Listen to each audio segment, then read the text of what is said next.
আসসালামু আলাইকুম। আমার মতো হতভাগা এই পৃথিবীতে মনে হয় আর একটাও নেই। কেন এই কথা বললাম? অবশ্যই এই কথা একটা যুক্তি আছে, একটা কারণ আছে। সেটা একটু আপনাদের সাথে শেয়ার করি যে আমার মতো হতভাগা মনে হয় এই পৃথিবীতে আর একটা নেই। আমি সবসময় চেয়েছিলাম জীবনে যে আমার বাবা ভালো থাক, আমার মা ভালো থাক, আমার পরিবার এরা ভালো থাকবে, এটাই আমার সুখ। এটা আগেও চেয়েছিলাম, এখনও চাই, ভবিষ্যতেও চাবো। কিন্তু আমার মা বলেন, বাবা বলেন, বাবা তো আগের থেকেই আমার থেকে আলাদা।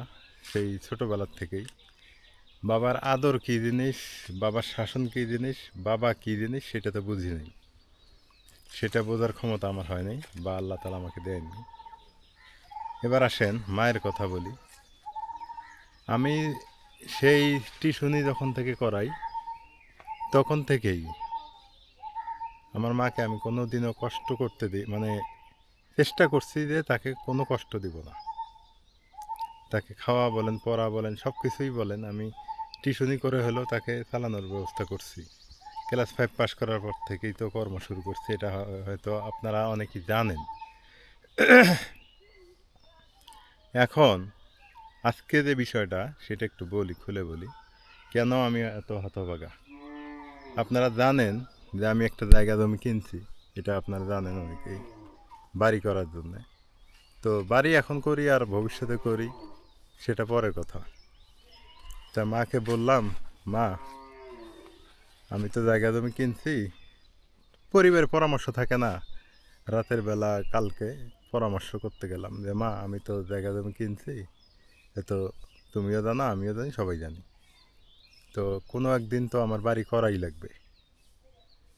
তা এখন কথা হলো যে তুমি আহ, আমার সঙ্গে যাবা কিনা ওইখানে। এটা প্রশ্ন করছি। কেন এটা প্রশ্ন করছি? যে মানুষের মতামত থাকতেই পারে, আর আমার মা একটু অন্য টাইপের, এই কারণে প্রশ্নটা করছি। অনেকেই ভাববেন যে এটা কেন প্রশ্ন করলেন, আপনার মা তো আপনার সাথেই থাকবে। দেখেন, পরে মাকে এই প্রশ্ন করার পর মা উত্তর দিল কি জানেন? আমি জীবনেও তোর সঙ্গে থাকবো না, আমি যেখানে আছি এখানেই থাকবো, তুমি ঘর বাড়ি করে ওখানে থাকো, আমি তোমার সঙ্গে নেই। তাহলে একটাবার চিন্তা করে দেখেন, আমার রোগ ব্যাধি, আমার ভালো মন্দ, আমার অসুখ বিসুখ, বা মার ভালো মন্দ, মার অসুখ বিসুখ, এগুলা দেখার জন্য একে অপরের কাজে লাগবে। আমি একটু অসুস্থ হলাম, আমার মা মা আমাকে দেখবে, আমার বউ আমাকে দেখবে, আমার ছেলে আমাকে দেখবে, বা তারা অসুস্থ হলে আমি পাশে থাকবো। এইটাই তো মানুষের কাজ। ছেলে মেয়ের কাজ কী, বাবা মার কাজ কী? আমাকে স্পষ্ট ভাষা বলে দিছে যে এগুলো নিয়ে কোনো কথা হবে না, আমি তোমার বাড়িতে যাব না। কেন যাবা না? যাব না, মন চায় যাব না, মন চায় না যাব না, আমি তোমার সঙ্গে নাই। তাহলে আমার আপন বলতে কে থাকলো বলেন তো?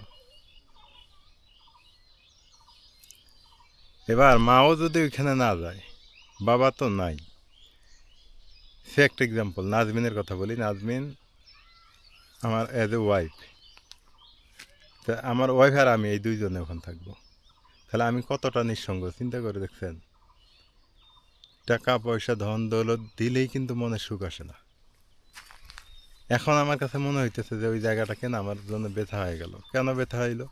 ফাঁকা বাড়ি, একটা মেয়ে মানুষ নিয়ে আমি কোথাও বাজার করতে গেলাম বা আমি কোথাও ঘুরতে গেলাম, আহ, তাহলে ওই বাড়িটাতে ওই নাজমিন কীভাবে থাকবে?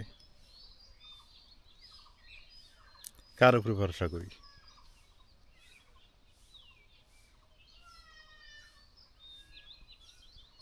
এই দুঃখ, এর চাইতে দুঃখ আর পৃথিবীতে আছে? বাবা তো নাই, বাবা সেপারেট। মাও যদি সেপারেট হয়, আমার তো আর ভাই বোন নাই, আর কেউ নেই যে তারা আমার সঙ্গে থাকবে। আর আমার তো অত টাকা পয়সা নাই যে আমি কাজের লোক রাখবো, সে অল টাইম ওখানে থাকবে।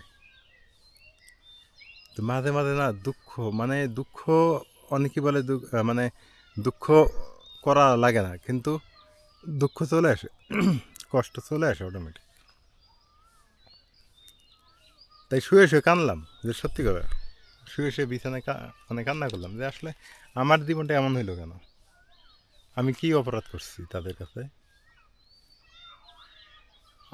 না আমি আসলে বউ নিয়ে বাচ্চা নিয়ে ঢাকায় থাকি বা অন্য কোথাও থাকি, বাবা মাকে ভাত দেই না, বা মাকে ভাত দেই না, মাকে ভরণ পোষণ দেই না, কাপড় চোপড় দেই না। মাকে বললাম দেখো যে ঘর বাড়িগুলো আছে এগুলো যদি আমি ভেঙে নিয়ে যাই তাহলে আমার টাকা খরচ লাগবে না, 2-3 লাখ টাকা আমার খরচ বেঁচে গেলাম। আর তুমি যদি এই বাড়িতেই থাকো, অসুবিধা কী কী আমি তোমাকে বলি, যে এই বাড়িতে থাকলে টাকাগুলোও গেল, তুমি একা একাই থাকবা, কি খাবা না খাবা আমি দেখতে পারবো না, আর আমি কি খাইলাম না খেলাম তুমিও দেখতে পারলা না, তোমার রোগ ব্যাধি তোমাকে কে টানবে, তোমাকে কে দেখবে, আমি যদি অসুস্থ হই তাহলে এক নাজমিন কী করবে। তো এগুলা বোঝানোর পরও বুঝ মানে না। সত্যিকার অর্থে কী জানেন, ভালোবাসাটা আসলেই সবার মধ্যে থাকে না। আমার বড় খালার কথা বলি, আজকে বাধ্য হয়ে কথা বলি। বড় খালা যদি কোটি টাকা ইনকাম করে, কোটি টাকা, সেই ছোটোবেলা থেকে দেখছি বড় খালা মনে করেন যে অন্যের বাড়িতে কাজ করে যদি 5 কেজি চাইলেও পায়, ওই মাঝে দাদিদের বাড়িতেই খাবে, তার ওটা ভালো লাগা। আর আমরা যদি তাকে ফুলের বিছানাতেও রাখি, সে থাকবে না, আমাদের কাছে থাকবে না। এসে পরিবার যেমন শাহিনের কাছেও থাকবে না, আমার কাছেও থাকবে না, উনি ওখানেই থাকবে। ঝগড়া হোক, ঝাঁটি হোক, টাকা পয়সা সব ওখানেই দিবে, খাবে ওখানেই, সব কিছু, এভরিথিং। তা আসলে এই দুঃখ, আসলে এইটা কোন দুঃখ আপনারা হয়তো অনেকে বুঝবেন না, যাদের বাবা মা আছে তারা বুঝবেন না হয়তোবা, কিন্তু এই দুঃখ আমি বুঝতেছি, এই কষ্ট আমি বুঝতেছি। ছোটোবেলার থেকে হাঁড়ি থেকে ভাত এইভাবে মানে বের করে নিয়ে খাইছি, আলু ভর্তা করে রেখে গেছে সকালে, হ্যাঁ সেই আলু ভর্তা গন্ধ উঠে গেছিলো, পান্তা ভাত দিয়ে খাইছি। কোনোদিন মা বলতে পারবে না যে আমি ভাত বেড়ে দিছি এই সন্তানটাকে নিজের হাতে। তো সেই পরিবারের সন্তান আমি, সেখান থেকে উঠে আসা সন্তান। কষ্টটা তো ছোটোবেলার থেকেই ছিল, সেই কষ্টটা আমার মানে মানে সারা জীবনই টানতে হবে। এই জন্যে বলে যে, কথায় বলে যে বাপ ভালো তার কি ছেলে ভালো, মা ভালো তার ঝি,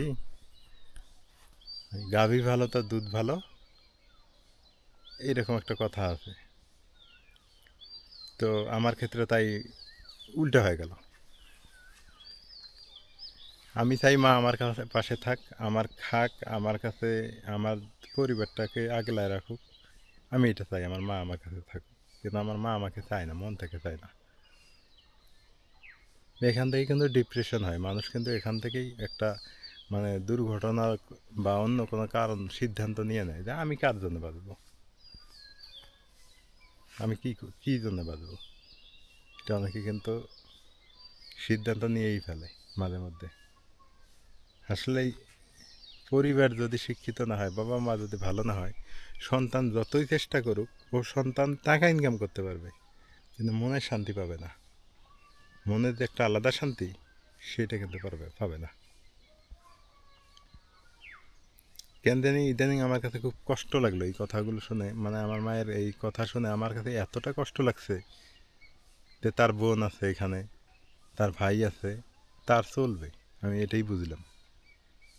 আমার খালার আছে, তো তার চলবে, আমার তো কেউ নেই, আমার কিভাবে চলবে, আমার ভাই নাই, বোন নাই, হ্যাঁ, বাবাও নাই, মাও পাশে নাই, আমার কিভাবে চলবে। ছেলে একটা, সে তো ছোট, সে তো আর বোঝে না, সে বুঝতে বুঝতে তো আরও 10-20 বছর। সবাই দোয়া করবেন, আসলে আমি এই মানসিক চাপগুলো থেকে আসলে কবে বাড়ি এখন করব না, এটা ঠিক আছে, কিন্তু এই যে একটা কথা, যেদিনই যাই এই কথাটাই জিজ্ঞেস করছিলাম, অনেক ঋণ নিয়ে জরাজীর্ণ অবস্থায় জমিটা কিনছি, তারপরও চেষ্টা করতেছি ওখানে দেওয়ার জন্য, কিন্তু মনটা খুব খারাপ হয়ে গেল, ছোট হয়ে গেল, দুঃখ মানে দুঃখই থেকে গেল আমার, আমার দুঃখ আর মানে সুখের দেখা মানে পাইলাম না আমি। তো সবাই ভালো থাকেন, দোয়া করেন। মানসিক চাপের মধ্যে আছি, সবাই দোয়া করেন।